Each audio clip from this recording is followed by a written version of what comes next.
Здравствуйте. Добро пожаловать на канал About Animals.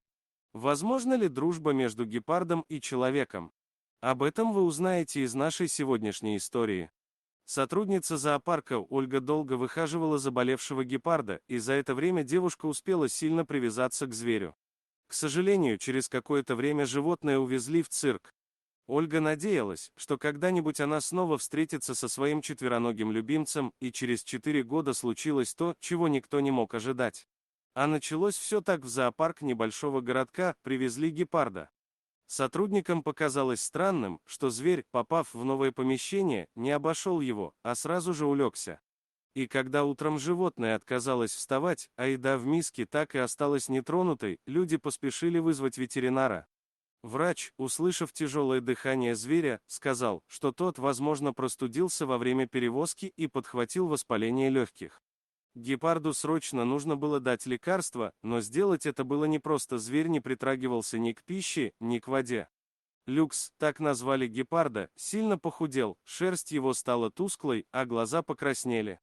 Если хищник пытался встать, его лапы сразу начинали дрожать и подкашивались. Все сотрудники переживали за животное, но особенно сильно беспокоилась девушка по имени Ольга.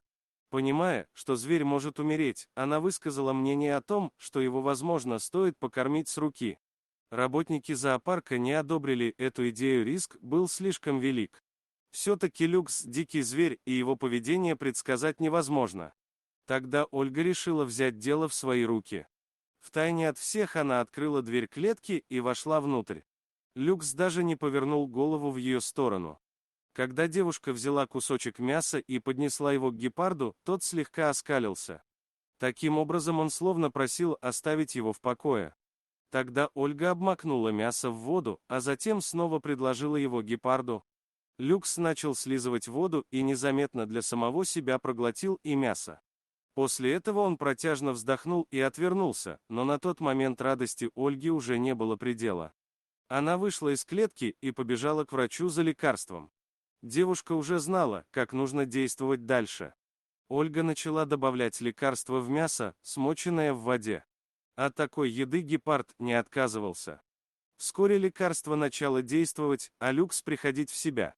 Через несколько дней, когда Ольга вошла в клетку, зверь встал и пошел ей навстречу. Девушка принялась гладить Люкса по голове, а тот замурчал, как котенок. С тех пор она каждый день свободно заходила в клетку, а гепард, радостный и счастливый, спешил к ней, едва заслышав шаги. Ольга знала, зверь ждет именно ее. Но, к огромному сожалению девушки, следующим летом Люкса забрали в цирк. Когда гепарда посадили в транспортировочную клетку, он начал метаться и рычать, а Оля не смогла сдержать слез. Девушка продолжала стоять на дороге даже тогда, когда машина уже скрылась из вида.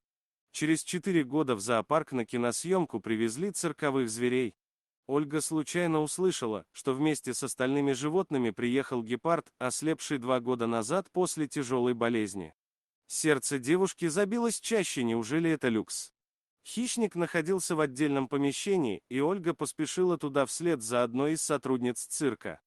Гепард ел, не обращая внимания на людей. И вдруг, когда Ольга начала расспрашивать женщину о звере, тот, услышав голос, перестал есть и повернулся в ее сторону. Когда хищник резко мяукнул, всем все уже было ясно. Ольга со всех ног побежала открывать клетку, а гепард, услышав имя Люкс, отчаянно бросился к девушке и уткнулся в нее головой. Поразительно, но спустя 4 года ослепший зверь, которого давно уже называли другим именем, узнал своего человека. А все потому, что доброта, искренность и забота творят настоящие чудеса. Спасибо за просмотр. Подписывайтесь на канал, где вы найдете еще много интересного, а также ставьте лайки и пишите комментарии, что думаете насчет этой истории.